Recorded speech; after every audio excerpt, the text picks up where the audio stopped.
Hello everyone, myself Dr. Syed Abrar. Welcome back to my channel. Today we will see the norma frontalis, that is the anterior view of the skull. This one is the norma frontalis, which is oval in outline, which is broad above, narrow below. Bones seen are the frontal bone, which is convex upward and it is smooth.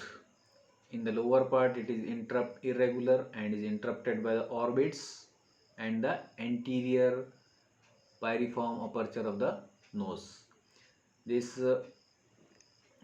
Then the nasal bone, these are the right and the left nasal bone which forms the bridge of the nose. This is the right and left maxilla which forms the maximum part of the face. This is the zygomatic bone. This forms the superior lateral prominence of the cheek. Lower part is formed by the mandible. Then this is norma frontalis is studied under the different headings like frontal region, orbital opening, piriform aperture of the nose, and the lower part of the face. In the frontal region, these are the curved bony ridges, that is known as the superciliary arches on the medial part, just above the medial part of the orbit. This median elevation between two superciliary arches is known as glabella. Just below the glabella, skull resides to the frontonasal suture at the, this is the frontonasal suture at the root of the nose. This is the nasion, the point where internasal suture, this one is the internasal suture, meets the frontonasal suture. This point is known as nasion.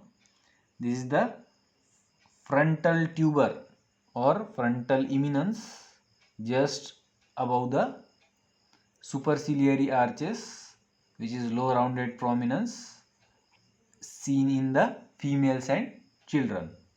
This is the orbital opening, which is quadrangular or quadrilateral in shape. It has four boundaries or walls. Superior boundary, that is the supraorbital margin, is formed by the frontal bone at the junction of medial 1/3 and lateral 2/3. It shows the supraorbital foramen or notch. Infraorbital margin is formed by the zygomatic bone, maximally by the zygomatic bone and partly by the maxilla. This medial orbital margin is ill defined. It is formed by the frontal process of the maxilla and lacrimal crest of the frontal process of the maxilla and frontal bone above. This lateral orbital margin is formed by the frontal process of zygomatic bone below and above by the zygomatic process of the frontal bone. At the junction there is a frontozygomatic suture. This is the anterior piriform shape aperture of the nose, which is narrow above and broad below. Upper boundary is formed by the lower margin of the nasal bone. Lower margin is formed by the nasal notch of the maxilla. This one is the nasal notch of the maxilla on each side. Then the articulation of the nasal bone. This anteriorly each nasal bone articulates with the opposite nasal bone at the internasal suture here. Posteriorly nasal bone articulates with the frontal process of the maxilla at nasomaxillary suture. Superiorly nasal bone articulates with the frontal bone here at the frontonasal suture. Lower margin is there is attachment of upper nasal cartilage. Anterior surface of maxilla shows nasal notch. This is the anterior nasal spine. Just 1 centimeter below the infraorbital margin there is an infraorbital foramen. Just above the incisor teeth there is an incisive fossa This is the canine eminence. Lateral to the canine eminence there is a canine fossa. This is the zygomatic bone which forms the prominence of the cheek.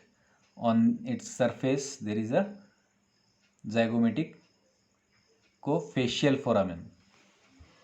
This three processes of the maxilla are seen on this norma. This is the frontal process of the maxilla, superiorly articulated with the frontal bone, anteriorly with the nasal bone, posteriorly with the lacrimal bone. This is the short and stout zygomatic process of the maxilla which articulates with the zygomatic bone at the zygomatico-maxillary suture. This is the alveolar process of the maxilla which bears the sockets for the upper teeth.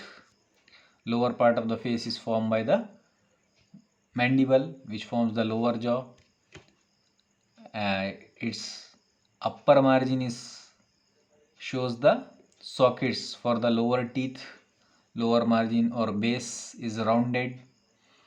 The median point on the base is known as mental point or gnathion. This on anterior surface of the mandible shows the mental symphysis. This is the median point or line is known as mental symphysis. This is the mental protuberance. These are the mental tubercles, two mental tubercles. Just below the two premolar teeth there is a mental foramen on each side.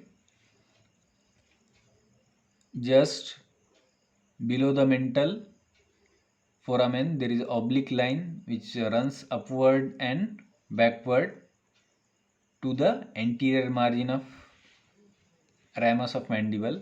This is known as oblique line. The sutures seen in the norma frontalis are, this is the internasal suture between two nasal bones. This is the frontonasal suture between frontal bone and the nasal bone. This one is the nasomaxillary suture between nasal bone and the maxilla. This suture is the lacrimomaxillary suture between lacrimal bone and the maxilla. This suture is the intermaxillary suture between two maxilla. This one is the zygomatico-maxillary suture between zygomatic bone and the maxilla, and this suture is the fronto-zygomatic suture or zygomatico-frontal suture between frontal bone and the zygomatic bone, and this suture is the frontonasal suture. Then the structure passing through the foramen on the norma frontalis. This is the supraorbital foramen. There is a passage of supraorbital nerve and the vessels. This is the infraorbital foramen. There is a passage of infraorbital nerve and the vessel. There is a emergence of the anterior nasal nerve between lower margin of the nasal bone and upper nasal cartilage. Here there is a emergence of the anterior nasal nerve. This mental foramen, there is a passage of mental nerve and the vessels. This is the zygomatico-facial foramen. There is a passage of zygomatico-facial nerve. Thank you. Thanks for watching.